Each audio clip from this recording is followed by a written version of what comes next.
Hello friends, welcome to cultureless culture. ఈ వీడియోలో మనము నల్లమల అడవులలో స్వయంభుగా వెలిసిన జ్ఞాన సరస్వతి అమ్మవారు కొలువై ఉన్న కొలను భారతి టెంపుల్ గురించి చూద్దాం. అలాగే గుప్త నిధుల గురించి ఏంటి ఇక్కడ పంచాయతీ అనేది కూడా చూద్దాం. కాకపోతే వీడియోను మాత్రం స్కిప్ చేయొద్దు. ఈ గుడికి రావాలంటే ఆత్మకూరు నుంచి 20 కిలోమీటర్లు, శ్రీశైలం నుంచి 130 కిలోమీటర్లు, కర్నూలు నుంచి 74 కిలోమీటర్లు, నంద్యాల నుంచి 70 కిలోమీటర్లు, హైదరాబాద్ నుంచి 300 కిలోమీటర్లు, విజయవాడ నుంచి 293 కిలోమీటర్ల దూరం ఉంటుంది. దూరం నుంచి వచ్చే వాళ్ళైతే కర్నూలులో కానీ, నంద్యాలలో కానీ, ఆత్మకూరులో కానీ రాత్రి అక్కడే రూమ్స్లలో ఉండి పొద్దున్నే ఇక్కడికి రావడం మంచిది. 100 కిలోమీటర్ల దూరం నుంచి అయితే మాత్రం పొద్దున గుడికి రావడం సూపర్గా ఉంటుంది. ఇది Telugu Ganga project, Krishna water supply project అని కూడా అంటారు. 1980లో మన ద గ్రేట్ ఎన్టీ రామారావు గారు సీఎంగా ఉన్నప్పుడు తమిళనాడులోని చెన్నై సిటీకి తాగునీటి కోసం అప్పటి తమిళనాడు చీఫ్ మినిస్టర్ గోపాలన్ రామచంద్రన్ రిక్వెస్ట్తో ఈ ప్రాజెక్టును ప్రారంభించారు.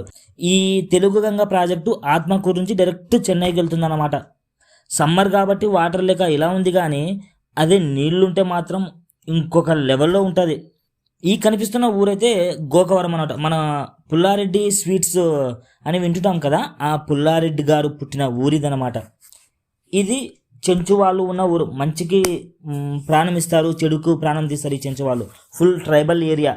నెక్స్ట్ పార్ట్ 2లో కొలను భారతీదేవి నిజంగానే నిజ స్వరూపాన్ని, చెట్టు తొర్రలో నుంచి దారగా ప్రవహించే నీటిని, ఈ తెలుగు గంగా ప్రాజెక్టును, చాలా శక్తులైన శివుని గుడిని కూడా చూద్దురు.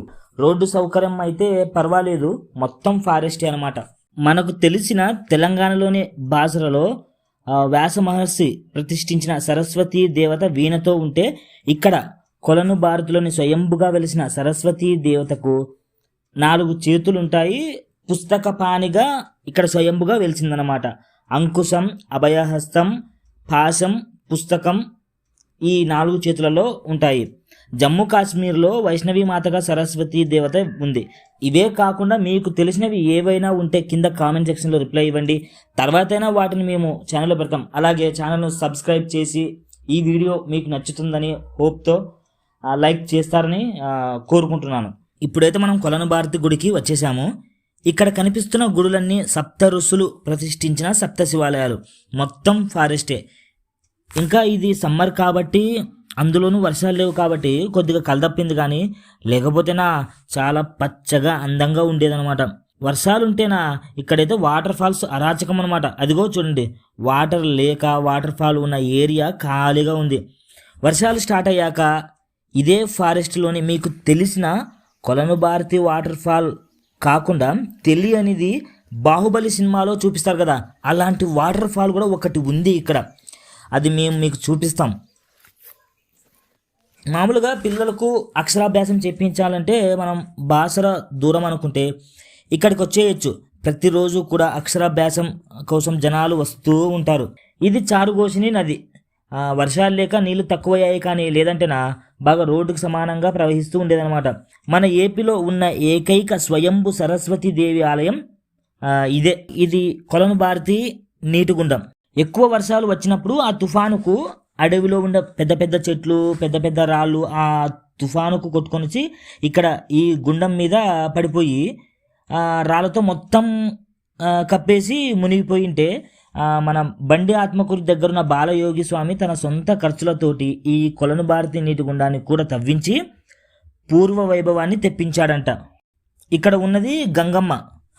కొంతమంది జనాలు వాళ్ళ కోరిక మేరకు ఈ గంగమ్మను ఈ కొలను భారతి దగ్గర ప్రతిష్ఠించారంట. ఇక్కడ విగ్రహాలలో కనిపిస్తున్న వాళ్ళు ఈ గుడికి క్షేత్రపాలకులంట. గుప్త నిధులున్నాయని ఆశపడ్డ వాళ్లకు వీళ్ళే సమాధానం చెప్తారంట. ఈయన శివుని స్వరూపం బయ్యన్న, వీళ్ళు సుబ్రహ్మణ్యేశ్వరుడు, కాలభైరవుడు ఈ గుడికి కాపలాగా ఉంటున్నారని ఇక్కడ వాళ్ళు చెప్తున్నారు. కొన్ని సంవత్సరాల క్రితము మన ఈ గుళ్ళు శిథిలావస్థకు వచ్చినప్పుడు ఇక్కడ గుప్త నిధులు, మణిమాణిక్యాలు ఉన్నాయని తవ్వకాలు కూడా చేశారంట. అందుకే ఫారెస్ట్ ఆఫీసర్స్ ఇక్కడ స్ట్రిక్ట్గా రూల్స్ను పెట్టారు. అందులోనూ ఈ గుడి వైట్ ఫారెస్ట్లో ఉంది.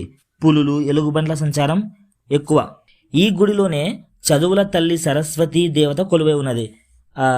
ఈ రూమ్లలోనే పిల్లలకు అక్షరాభ్యాసము బీజాక్షరాల కార్యక్రమాలను చేస్తూ ఉంటారు.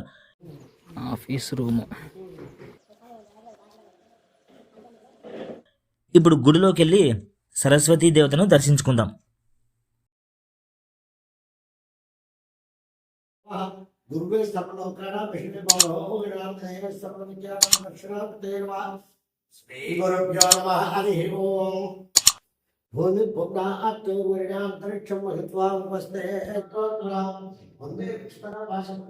ఇక్కడ శ్రీచక్ర సంచారిణి యంత్రంలో ఈ కొలను భారతి ప్రతిష్ఠించబడి ఉన్నారు.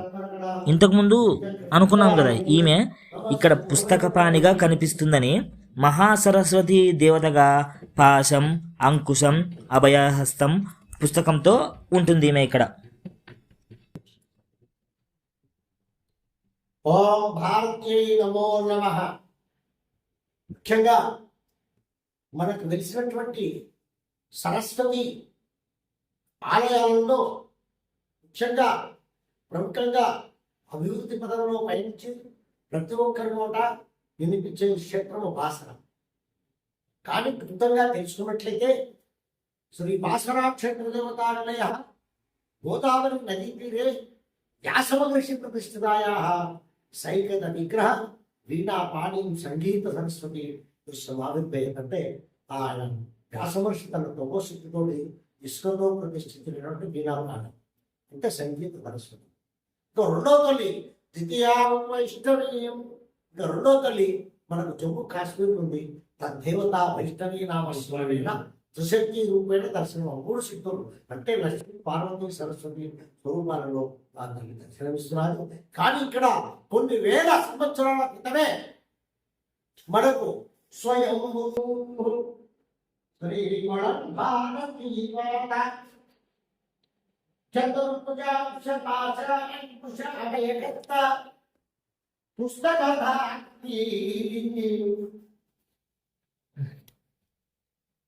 శ్రీ శంకరాచార్య ప్రతిష్ఠిత భగవత్పాద శ్రీచక్రధారణి శారదా మాత విద్యాం దేహి మే పాహి మా.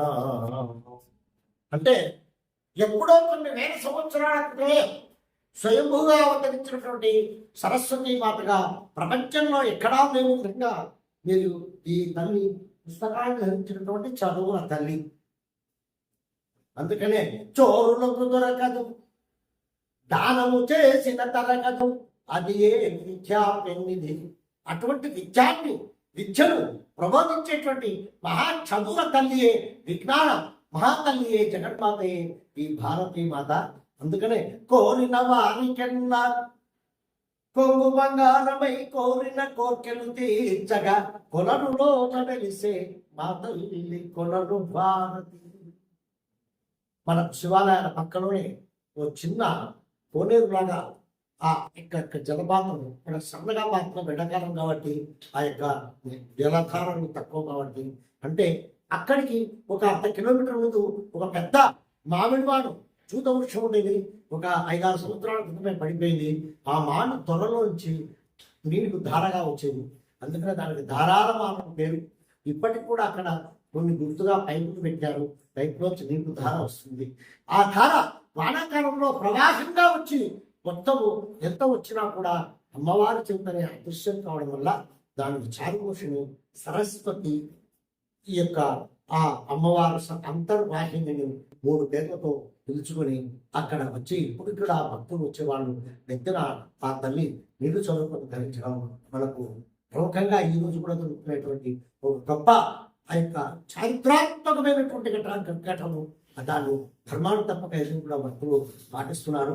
అందుకనే సుదూర ప్రాంతాల నుంచి కూడా పిల్లలకు చక్కని చదువు సంధ్య విద్యలు రావాలని తండోపతండాలుగా ఇతర రాష్ట్రాల నుంచి కూడా ఇక్కడికి వచ్చి ఈ తల్లిదండ్రుల అక్షరాభ్యాసం చేసుకొని భరిస్తున్నారు.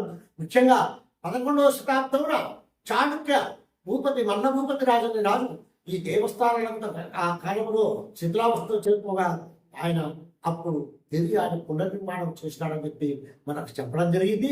ఆ తర్వాత మనకు 2009లో మొత్తము అక్కడ ఉన్న ఆ శివాలయాలు, అంటే ముఖ్యంగా శివాలయాలు కూడా ఒక చాలా ప్రాముఖ్యత ఉంది. ఎందుకంటే మనం గమనించడం లేదో ప్రతి ఆలయానికి ఒక ధ్వజము ఒక వాహన ఉంటుంది మన హిందూ సాంప్రదాయంలో.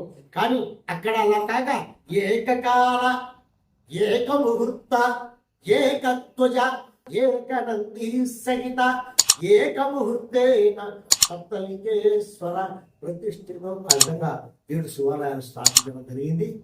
అంతేకాక ఇక్కడ శివ వైష్ణవ తత్వం అనే భేదము లేదని చెప్పి ఆ కాలంలోనే ఇప్పుడుండే జనార్దన స్వామి ఆలయం ముందర పెద్ద కళ్యాణ మంటపం ఉండేది.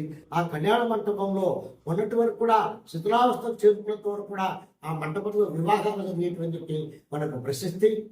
కాల క్రమణ కాల గర్భంలో ఈ ధనం అనేటువంటి పిశాచులు ధన కాంక్షతో ఏమి లేకున్నా కూడా దేవస్థానాన్ని కూడా మనులు మాణిక్యాలు ఉంటాయని అపోహతోటి మొత్తం గుళ్ళనంతా అత్తవి భగ్నంతి అన్ని కూడా శిథిలావస్థ ఉంచుకుంటుగా 2009 ఆ యొక్క రామచంద్రాయుడు కాశెట్టిన ఆయన స్వామి ఒక శిష్యుడు ఆయన రామచంద్రాయుడు ఆయన తన శిష్యగణంతో మొత్తం 8 గుళ్ళు కూడా పాపం ఆయన చాలా కష్టపడి ఆ ఆలయాలను నిర్మింప చేసినాడు. కాబట్టి అందుకని ఇంత ప్రాశస్తము గల కొలభారతి క్షేత్రము మనకు మండలంలో ప్రపంచంలో ఎక్కడా కూడా స్వయముగా లేదు. అందుకనే ఇది మనకు నంద్యాల జిల్లా 58 కిలోమీటర్లు కానీ ఇటు కర్నూలు చెంత కనుక ఒక 100 కిలోమీటర్ల దూరం కానీ మనకు కులభారతి ఆలయం తెలిసింది. ముఖ్యంగా కర్నూలు నుంచి కానీ నంద్యాల వరకు కానీ రైళ్ల యొక్క రాకపోకల సౌకర్యాలు ఉన్నాయి. ఆ తర్వాత కర్నూలు నుంచి కానీ నంద్యాల నుంచి కానీ వచ్చే భక్తులు బస్సులు అవిధానంగా ప్రతి 15 నిమిషాలకు ఒక బస్సు ప్రకారం, అర్ధగంటకు ఒక బస్సు ప్రకారం అక్కడి నుంచి ఆత్మకూరు వరకు బస్సులో ప్రయాణం చేయాలి. ఆ తర్వాత ఇక్కడికి శివపురం వరకు ఆర్టీసీ బస్సులైతేమి ప్రత్యేకంగా ఈ యొక్క ఆటోలైతేమి ప్రైవేట్ వాహనాలైతేమి వస్తూ ఉంటాయి. అక్కడి నుంచి శివపురానికి 5 కిలోమీటర్ల దూరంలో ఈ తల్లి వెలిసింది. కాబట్టి ఇంత గొప్ప తల్లి సరస్వతి తల్లి మన ప్రదేశంలో మన కొత్తపల్లి మండలంలో శివప్రగ్రామ స్వామి వెలిచడం ఈ యొక్క భక్తులు చేసుకున్న ఈ ప్రాంతవాసులు చేసుకున్న అదృష్టం. ఇప్పుడిప్పుడే దేవస్థానం డిపార్ట్మెంట్ వాళ్ళైతేమి కానీ ట్రస్ట్ బోర్డు వాళ్ళైతేమి కానీ శ్రమించి దేవస్థానం పురోగతి తేవాలని ప్రయత్నం చేస్తున్నారు. ఈ మధ్యనే ఈ దేవస్థానానికి కూడా ఎండోమెంట్ డిపార్ట్మెంట్ వాళ్ళు 2016లో 1 లక్షల కోట్ల రూపాయలు శాంక్షన్ చేసి ఇంతవరకు నిర్మాణం ఉంది. ప్రస్తుతం మళ్ళా కూడా ఈ సంవత్సరం ఇప్పుడు ఈ నెలలో మనకు 1 కోటి రూపాయలు శాంక్షన్ చేయడం జరిగింది. దానికి కాంట్రిబ్యూషన్ కట్టాలని ఈవో గారు విన్నారు. సాధ్యమంత తొందరలోనే ఆ వర్గాలు వచ్చి మనలో ప్రారంభిస్తే దేవస్థానం మంచి పురోగతిలో ఆ యొక్క ప్రగతి పదంలో నడుస్తుందని విశ్వసిస్తాం. నా పేరు చక్రవాణి, కులం వారికి అర్చన. ఈ సంతాన సాఫల్యం కోసం గుడి చుట్టూ 5 ప్రదర్శనలు తిరిగి ఏదో వడి బియ్యం ఏదో సమర్పించుకుంటున్నట్టు కదా స్వామి. అంటే భార్య భర్తలు ఇద్దరు కలిసి రావాలా స్వామి సంతానం కోరుకోవడానికి? సంతాన సాఫల్యము అంటే ఒక తూరి భార్యాభర్తలకు కూడా ఇది కాదు. ఎందుకంటే ఒక భర్త తనకు అనుకూలత లేకపోతే ఇతర దేశాలలో కూడా ఉండొచ్చు, సమయం రాలేకపోవచ్చు. అటువంటిప్పుడు కూడా మనకు ఇంకొక శాస్త్రం చెప్పినారు. పూర్వకాలము ఈ యొక్క రామచంద్రుడు త్రేతాయుగంలో కూడా మన సీతమ్మ చంద్ర లేకుంటే ఆయన బంగారు విగ్రహాన్ని చేసి యజ్ఞాన్ని ఆ యొక్క అశ్వమేధ యాగాన్ని నిర్వర్తించినాడని. అదేవిధంగా సంతానాన్ని కోరుకునే వాళ్ళు కూడా సమయానికి చంతన భర్త లేకుంటే కూడా ఆయన ధరించిన ఉత్తరీయాన్ని ఆ యొక్క ఆయన మెడలో వేసుకోవచ్చు కూడా. ఆమె ఇద్దరు కూడా లేకుంటే ఆమె లేకుంటే ఆమె జాకెట్ తన భర్త ముడిగా పెట్టుకొని కూడా వచ్చి కూడా దర్శనం చేసుకుంటే ఏ ఒక్కరు వచ్చినా కూడా, ఎందుకంటే బండికి రక్త చక్రాలు 2 ఎంత సమానమో సంసారమైన జీవితంలో కూడా భార్యాభర్తలు ఇద్దరు సమానమైన స్థాయి. ఇందులో ఎక్కువ తక్కువ లేదు. ఎవరైనా ఒకరికి ఒకరు తోడు నీడ ఎంతో పుణ్య పాపాలలో కూడా సమాన ఫలితమే, అటువంటి సందేహం లేదు. ఎవరు ఒక్కరు ఉన్నా రావచ్చు, ఇద్దరు ఇంకా ఉంటాం. వచ్చి ముక్కొని తర్వాత అనేది అమ్మవారి దగ్గర అక్కడ మనకు ఏ దేవస్థానంలో కానీ చందన ఒక రావి వృక్షం కానీ, అంటే రావి వేప కలిసిన లక్ష్మీనారాయణ అశ్వత్థామ వృక్షం ఉంటుంది, అటువంటిది కానీ ఏ వృక్షమైనా కానీ ఒక వృక్షం అక్కడ ఉంటుంది.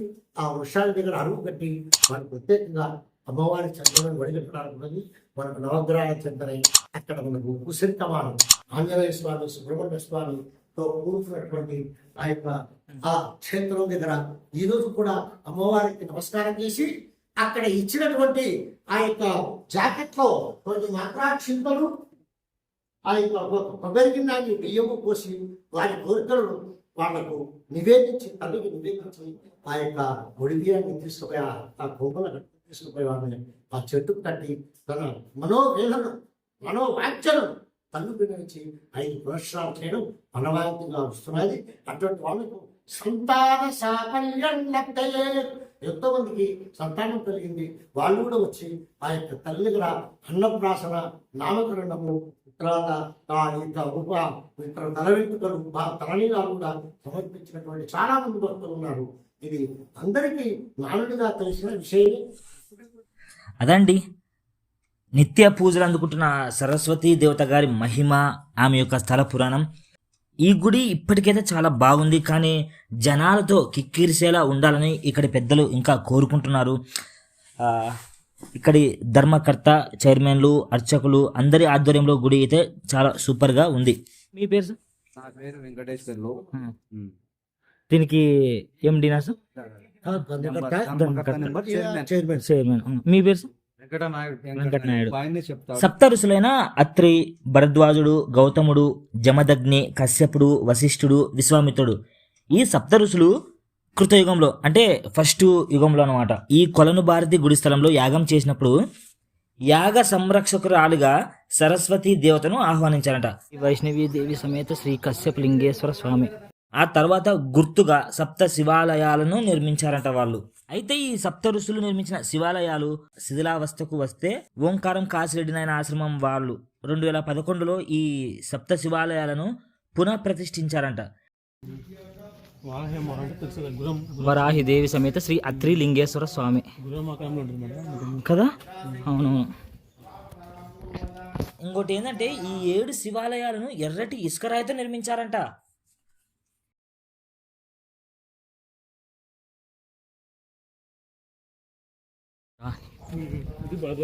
ఇంద్రాణి దేవి సమేత భరద్వాజ లింగేశ్వర స్వామి, భరద్వాజ మహర్షి ప్రతిష్ఠించింది.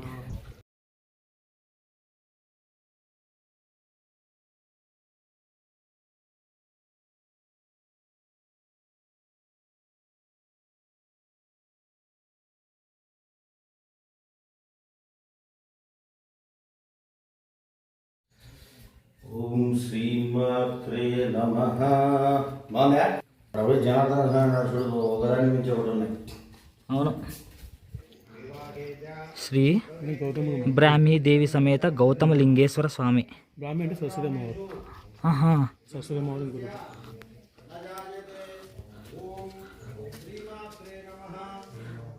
మూడు తలలు ఉన్నాయి బ్రాహ్మీదేవి, అందుకే బ్రహ్మదేవ స్వరూపం ఉండి గాయత్రి మాత.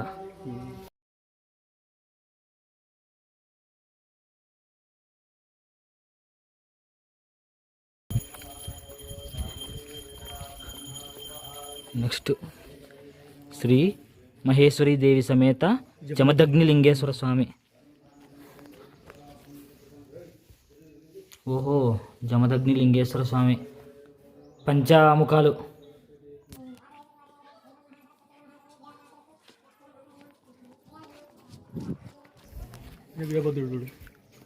వీరభద్రుడు కదా.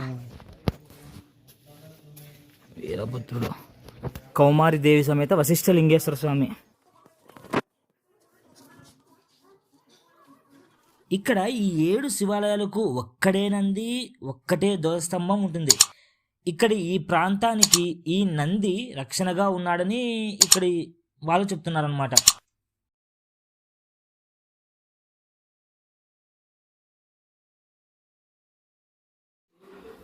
వెనకలో ఉన్నది పందిరి దేవాలయం కదా. పందిరి దేవాలయం శ్రీదేవి భూదేవి సమేత జనార్దన స్వామి దేవాలయం. ఒక 10 సంవత్సరాల కిందట ఈ శ్రీదేవి భూదేవి సమేత జనార్దన స్వామి గుడి దగ్గర కళ్యాణ మంటపం కూడా ఉండేదంట. తుఫాన్లో గుళ్ళన్నీ శిథిలావస్థకు వచ్చినప్పుడు ఈ గుళ్ళను మాత్రమే కట్టినారంట.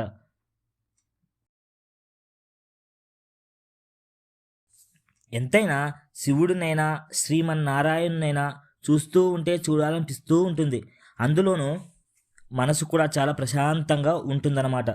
ఓం శ్రీమాత్రే నమ, శ్రీ గురుభ్యో నమ, శ్రీ మహాసరస్వత్యే నమ. అయా మనకు ఆంధ్రప్రదేశ్లో వెలిసిన భక్త మహాజనులకందరికీ విజ్ఞప్తి. కృతయుగంలో ఈ క్షేత్రంలో అంటే ఆంధ్రప్రదేశ్లో నంద్యాల జిల్లా కొత్తపల్లి మండలం శివపురం గ్రామానికి 5 కిలోమీటర్ల దూరంలో నల్లమల అటవీ ప్రాంతంలో వెలిసిన అతి పవిత్రమైన ప్రాచీనమైన దేవస్థానం శ్రీ కొలను భారతీదేవి దేవస్థానం. ఈ క్షేత్రం వెళ్ళడానికి కారణం కృతయుగంలో సప్తఋషులందరూ కూడా ఈ స్థలంలో సప్తఋషులు లోక కళ్యాణార్థం యాగం నిర్వహించారు. ఆ యాగం నిర్వహించే సమయంలో అమ్మవారిని అనుజ్ఞ మేరకు యాగం సంపూర్ణం కావడానికి అమ్మవారిని ఆహ్వానించుకుంటే అప్పుడు అమ్మవారు బ్రహ్మలోకం వదిలి వచ్చేసి ఇప్పుడున్న ఈ దేవాలయ స్థానంలో వచ్చి ఆ పీఠంపై స్వయంగా వెలిసి ఉంది. అలాగనే అమ్మవారి పాదాల చెంత ఉన్న శ్రీచక్ర సహితమైన వెలిసి ఉన్న అమ్మవారికి శ్రీచక్ర సహితంగా వెలిసి ఉంది. ఇక్కడ విశేషమైన ఏమి అంటే అమ్మవారికి సరస్వతీదేవి చేతిలో వీణ ఉంటుంది. ఈ అమ్మవారికి పుస్తకం, పాశం, అంకుశం, అభయహస్తంతో వెలిసి ఉన్న మహా అతి పుణ్యక్షేత్రమైన ఈ అమ్మవారి యొక్క విగ్రహం అనేది చతుర్భుజాలలో ఆ విధంగా వెలిసి ఉంటుంది. ఈ క్షేత్రానికి సప్తఋషుల ప్రతీకమైన వెలిసి ఉన్న ఈ సప్త శివాలయాలు 7, అలాగే సప్తమాతృకా సహితమైన నందీశ్వరుడు, ఏకధ్వజం, క్షేత్రానికి పాలకుడు కాలభైరవ స్వామి అనుజ్ఞతో ఈ క్షేత్రాన్ని భక్తులందరికీ కూడా అతని యొక్క ఆశీస్సులతో దర్శనాలు చేసుకుని పోతూ ఉంటారు. ఇక్కడ విశేషం ఏమి అంటే అమ్మవారి యొక్క మాఘశుద్ధ పంచమి నాడు అంటే శ్రీ పంచమి, వసంత పంచమి అనే పేరుతో వెలిసి ఉన్న ఈ అమ్మవారి యొక్క జన్మదినాన చిన్నార బాలులకు అందరికీ కూడా ఆ రోజు విరివిగా అందరూ కూడా అక్షరాభ్యాసాలు చేయించుకొని పోతూ ఉంటారు. దసరా నవరాత్రిలో వెలిసిన సరస్వతీదేవి మూలా నక్షత్రానికి కూడా విశేషంగా పూజలు జరుగుతూ ఉంటాయి. నిత్యంగా ఏమయ్యా విశేషం అంటే ప్రతినిత్యం కూడా అమ్మవారికి పూజారి అర్చక మహాశయులందరూ కూడా చారుకోసిన పవిత్ర నదీ జలాలతో ప్రతినిత్యం ఉదయాన్నే పవిత్ర జలాలతో పంచామృతాలతో అభిషేకం చేసి ప్రతిరోజు కూడా నూతన వస్త్రం అమ్మవారికి సమర్పించుకుంటూ చిన్నారుల వాళ్ళకు అక్షరాభ్యాసం, విద్యాపరంగా బీజాక్షరాలు కూడా రాయించుకుంటూ పోతూ అమ్మవారికి తమ కోరికల మేరకు అమ్మవారి కృపకు పాత్రులై అందరూ ఎల్లవేళలా సరస్వతీదేవిని దర్శించుకొని ఈ క్షేత్ర మహిమాన్వితాన్ని కూడా తెలుసుకొని ప్రతి మందికి కూడా తెలియజేస్తూ మనకు అమ్మవారి కృపకు పాత్రలు కావాలని కోరుకుంటూ ఓం శ్రీమాత్రే నమః. ఇదండి కొలను భారతి సరస్వతీదేవి చరిత్ర. పార్ట్ 2లో మాత్రం సరస్వతీదేవి స్వయంభుగా వెలిసిన నిజ స్వరూపాన్ని, చెట్టు త్వరలో నుంచి ధారాళంగా ప్రవహించే నీటిని, తెలుగు గంగా ప్రాజెక్టును, చాలా పవర్ఫుల్గా ఉన్నటువంటి శివుని గుడిని చూద్దురు. కాబట్టి ప్లీజ్ సబ్స్క్రైబ్ చేయండి మా ఛానల్, ఈ వీడియోను లైక్ చేయండి, అలాగే షేర్ చేసి ఈ సరస్వతీదేవి గొప్పదనాన్ని 10 మందికి చాటి చెప్పండి. ప్లీజ్ సబ్స్క్రైబ్ చేసి, లైక్ చేసి, కామెంట్ చేసి, షేర్ చేయడం మాత్రం మర్చిపోవద్దు. So thank you for watching.